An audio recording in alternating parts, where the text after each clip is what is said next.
He's back. Sorry, I gotta get disentangled. Would you like me to go to somebody else here till you get Sorry. But take your time, please. I really apologize for that. Anyway, I must say, having gone through those gyrations, you're looking beautiful today, Dave. Thank you very much.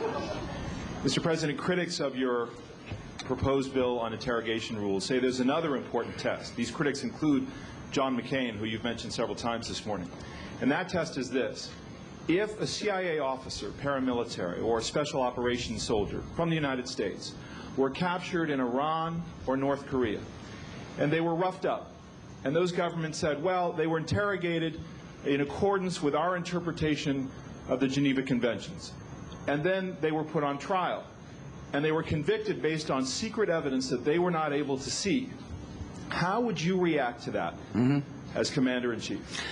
David, my reaction is that if the nations, such as those you named, adopted the standards within the Detainee Detention Act, the world would be better. That's my reaction.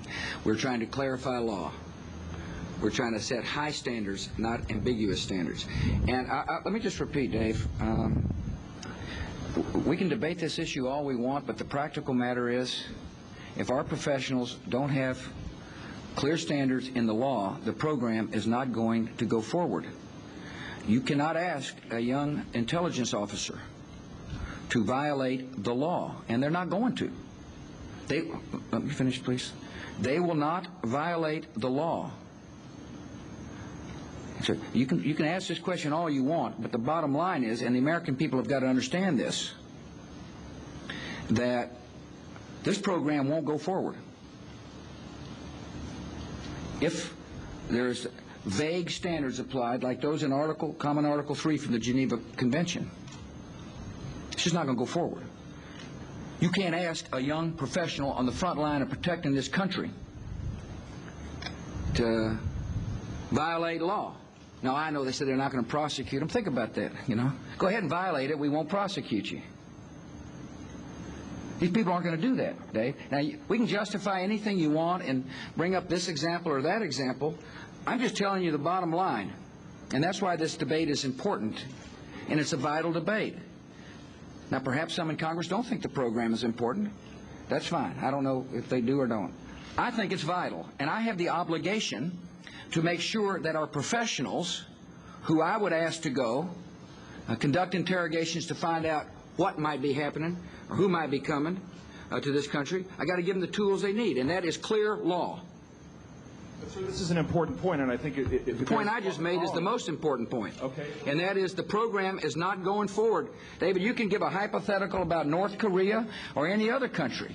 The point is that the program is not going to go forward if our professionals do not have clarity in the law, and the best way to provide clarity in the law is to make sure the Detainee Treatment Act is the crux of the law. That's how we define Common Article 3, and it sets a good standard for the countries that you just talked about. Next man. I think this is an important point. I know you think it's an important point. Sir, with respect, if other countries interpret the Geneva Conventions as they see fit, you're saying that you'd be okay with that? I am saying that I would hope that they would adopt the same standards we adopt, and that by clarifying Article 3, we make it stronger, we make it clearer, we make it definite. And I will tell you again, David, you can ask every hypothetical you want, but the American people have got to know the facts. And the bottom line is simple. If Congress passes a law that does not clarify the rules, if they do not do that, the program's not going forward. This will not endanger U.S. troops. Next man. David, next man, please. Thank you. Took you a long time to unravel, and it took you a long time to ask your question.